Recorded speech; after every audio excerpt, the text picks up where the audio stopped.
মাছের দাম চড়া হলেও ক্রেতার ভিড় ছিল লক্ষণীয়।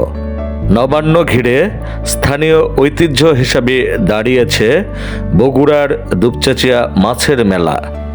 মূল মাছের মেলা বসেছে দুপচাচিয়া সি অফিস বাসস্ট্যান্ডের কাঁচা বাজার সংলগ্ন এলাকায়, আর তা ছড়িয়ে পড়েছে দুপচাচিয়া পুরাতন বাজার এবং থানা মোড়েও।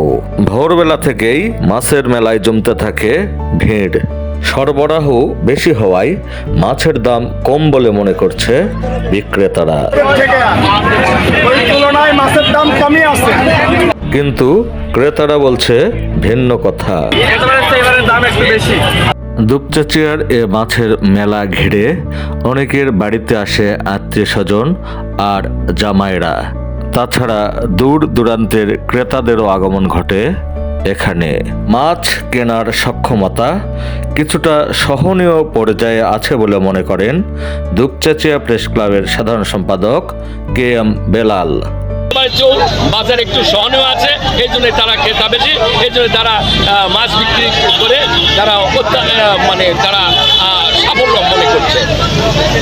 মেলায় মাছ কেটে তাৎক্ষণিক রোজগারের পথও মিলেছে অনেকের। এখন মানুষের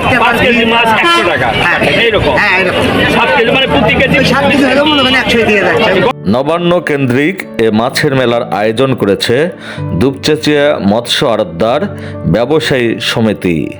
নবান্নের ঐতিহ্য বাঁচিয়ে রাখতে দুপচাচিয়ায় মাছের মেলা আয়োজন করায় আয়োজকদের প্রতি কৃতজ্ঞতা জানালেন দুপচাচিয়া প্রেস ক্লাবের সাধারণ সম্পাদক কে এম বেলাল। যারা এই নবান্ন বাজারকে যারা আয়োজন করেন তাদেরকে আমরা ধন্যবাদ জানাচ্ছি। সন্ধানের ডেস্ক, দুপচাচিয়া, বগুড়া।